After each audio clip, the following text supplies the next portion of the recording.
Hello, welcome to my YouTube channel. आज हम लोग फंडामेंटल ऑफ नर्सिंग का जो यूनिट 1 है उसका जो टॉपिक है डायमेंशन ऑफ हेल्थ, आज हम लोग वो पढ़ने जा रहे हैं। तो डायमेंशन ऑफ हेल्थ क्या होता है कि जो हेल्थ होता है ना वो मल्टी डायमेंशनल होता है। इसके जो है बहुत सारे एस्पेक्ट होते हैं और अगर हम लोग जैसे कि इसके बहुत सारे एस्पेक्ट होते हैं जैसे कि फिजिकल हो गए, सोशल हो गए, मेंटल हो गया, स्पिरिचुअल, वोकेशनल और इमोशनल हो गया।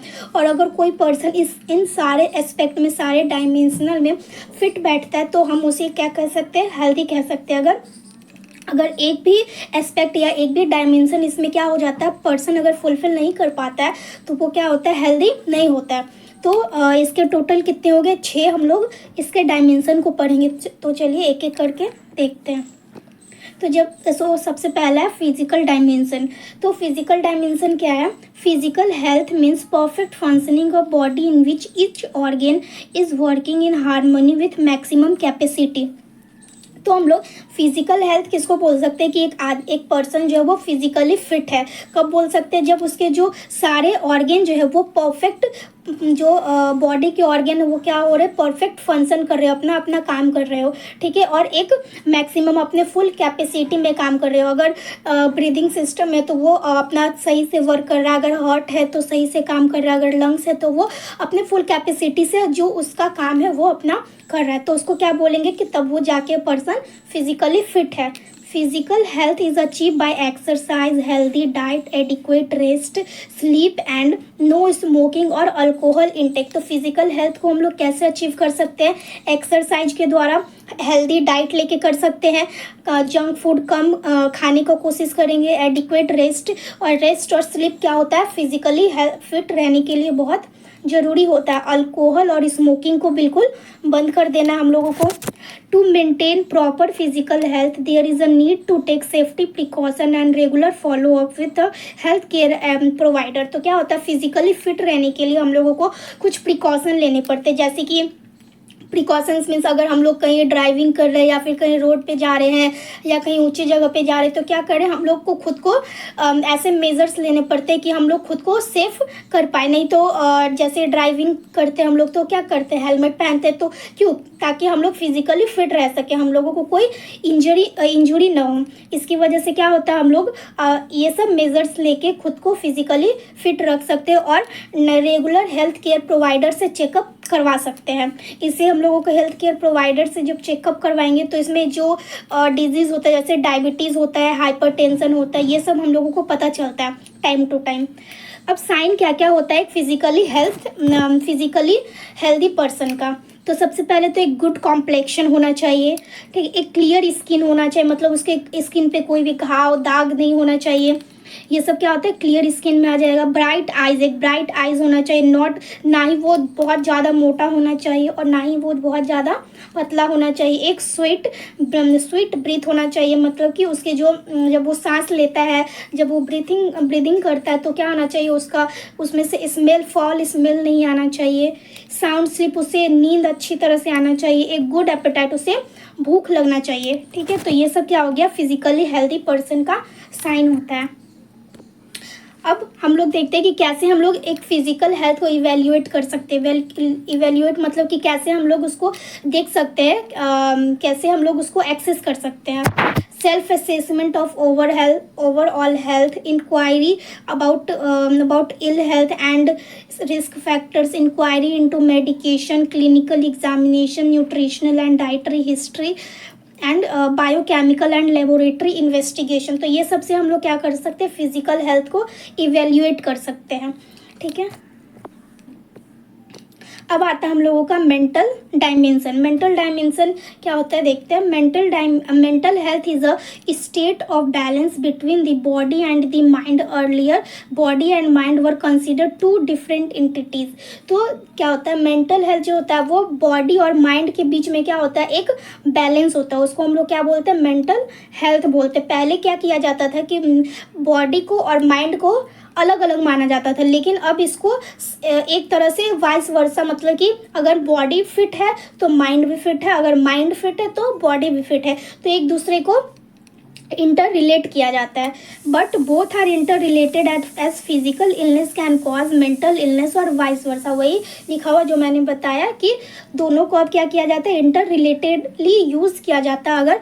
अगर कोई फिजिकली इलनेस है तो उसका मेंटल इलनेस होने का भी कारण हो सकता है। अगर कोई मेंटली इल है तो फिजिकली इल भी हो सकता है। How mental illness influence physical health, तो देखिए कैसे मेंटल इलनेस जो है वो फिजिकल इलनेस को कॉज करता है। सबसे पहले मेंटल इलनेस में क्या हो गया, कोई अगर पर्सन है वो डिप्रेशन में चला गया, अगर कोई डिप्रेशन में चला जाएगा तो क्या होगा, वो सही से अपना न्यूट्रिशन नहीं ले पाएगा और फिर पुअर हाइजीन, मतलब अपने आप को साफ सुथरा नहीं रख पाएगा, हाइजीन मेंटेन नहीं कर पाएगा। इसकी वजह से क्या होता है कि अगर न्यूट्रिशन अगर सही से नहीं लेगा तो उसका क्या होगा, इम्यून सिस्टम डिक्रीज हो जाएगा, ख़राब हो जाएगा।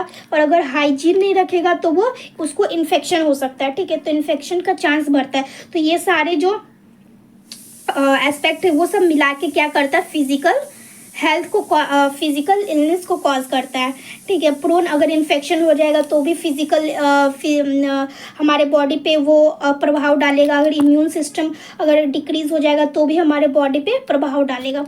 तो इस तरह से मेंटल इलनेस जो है वो फिजिकल इलनेस को कॉज करता है। अब characteristic of mentally healthy person देख लेते हैं कि अगर एक पर्सन जो है वो अगर मेंटली हेल्दी है तो उसके पास क्या क्या कैरेक्टरिस्टिक होंगे। Mentally healthy person will be capable of making personal और सोशल एडजस्टमेंट। जो एक मेंटली हेल्दी पर्सन होगा वो अपना पर्सनल और सोशल एडजस्टमेंट कर पाएगा, मतलब कि लोगों से बात कर पाएगा, खुद को एडजस्ट कर पाएगा, उस जगह पे रख के खुद को सोचेगा, ठीक है। Mentally healthy person is free from internal conflict, मतलब कि अगर जो एक मेंटली हेल्दी पर्सन है वो खुद के अंदर जो उसके जैसे कि हम लोग बहुत सोचते रहते हैं, किसी एक टॉपिक को लेके बहुत सोचते हैं और हमेशा उसी के बारे में सोचते हैं, तो उससे क्या होता है कि वो हमारे मेंटल हेल्थ को अफेक्ट करता है। तो अंदर में हम लोग को क्या सोचे, हम लोग क्या डिसीजन, मतलब बोलने का मतलब है कि हम लोग सही डिसीजन ले सकते हैं। मतलब खुद के अंदर हम लोगों का कोई ऐसा लड़ाई नहीं चल रहा है मन में कि हम लोगों को क्या करना चाहिए और क्या नहीं करना चाहिए। तो ये क्या होता है, मेंटली हेल्दी पर्सन का एक साइन होता है। He face problem and try to same them intelligently. जो एक मेंटली हेल्दी पर्सन होता है वो प्रॉब्लम को फेस करता है, ना कि प्रॉब्लम से भागता है और उसको सॉल्व करने का कोशिश करता है। ही has a good self control, उसके पास गुड सेल्फ कंट्रोल होना चाहिए। गुस्से में भी कुछ ऐसा नहीं कि गुस्से में कुछ भी कर दिए, खुद को मार लिया, दूसरे को नुकसान पहुंचा दिए, वैसा नहीं होना चाहिए। He has a good sense of self esteem, उसके पास एक अच्छा सेल्फ स्टीम होना चाहिए। He knows himself his need and his goal, उसको अपने खुद के बारे में उसको पता होना चाहिए, अपने नीड के बारे में उसको क्या ज़रूरत है और उसका लक्ष्य क्या है वो उसको पता होना चाहिए। बहुत कोई होता है जैसे कि उसको पता ही नहीं कि उसकी लाइफ में करना क्या है, तो वो नहीं होना चाहिए। वो सब मेंटली इल पर्सन का साइन है। अब आता है सोशल डायमेंशन। और an individual is socially healthy if he is able to maintain harmonious relationship with other member of society in which he lives। तो क्या होता है कि जो सोशल डायमेंशन होता है वो अगर कोई इंडिविजुअल जो है वो सोशली हेल्दी, हम लोग उसको तभी बोल सकते हैं जब वो अपने आसपास के अपने नेबर से और अदर मेंबर के साथ जो रिलेशन है वो अच्छा मेंटेन करके रख पा रहा है, तो उसको क्या बोलेंगे हम लोग, वो सोशली हेल्दी। अगर वो अपने आस पड़ोस के आदमी से लड़ाई झगड़ा करता रहेगा दिन भर, तो उसको हम लोग क्या बोलेंगे कि वो सोशली हेल्दी नहीं है। लेकिन अगर उसका रिलेशन क्या अच्छा है, सबके साथ अच्छे से बात करता है, सब उसको अच्छा मानते हैं, तो उसको हम लोग क्या बोलेंगे कि वो पर्सन जो है वो सोशली हेल्दी है। अब spiritual dimension. Spiritual means in touch with deeper self and exploration the purpose of life as people believe in some force that transcend physiologically and psychologically of human beings, it including love, charity, purpose, ethics, meditation, prayer और spiritual gathering and organise to maintain spiritual health. तो spiritual dimension क्या होता है कि खुद को जानना, खुद को पहचानना, यानी कि डीपर सेल्फ यानी एक्सप्लोर करना कि हमारे लाइफ का पर्पस क्या है, ठीक है। तो क्या करते हैं हम लोग, खुद के अंदर झांकते हैं कि हम लोगों को क्या चाहिए, हमारे लाइफ का पर्पस क्या है।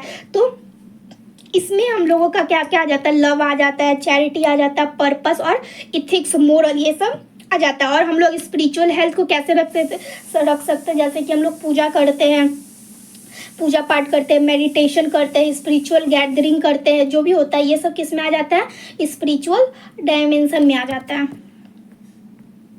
अब एक आता है emotional dimension. Emotional health is closely related to mental health and is consider as an important element of health.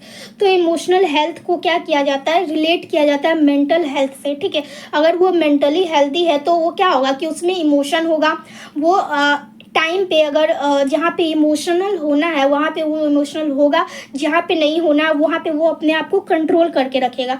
तो क्या होता है, अगर मेंटली हेल्दी पर्सन है तभी ये काम वो कर पाएगा, अगर नहीं है तो वो किसी भी टाइम किसी भी तरह का इमोशन दे सकता है। Emotional health include an emotional healthy person has a positive thinking and is capable of coping and adjusting self। तो जब एक इमोशनली हेल्दी पर्सन जो होता है उसके पास क्या होता है, एक पॉजिटिव थिंकिंग होता है, वो हमेशा क्या सोचेगा, पॉजिटिव सोचेगा और अपने आप को एडजस्ट करने का कोशिश करेगा उस सिचुएशन में।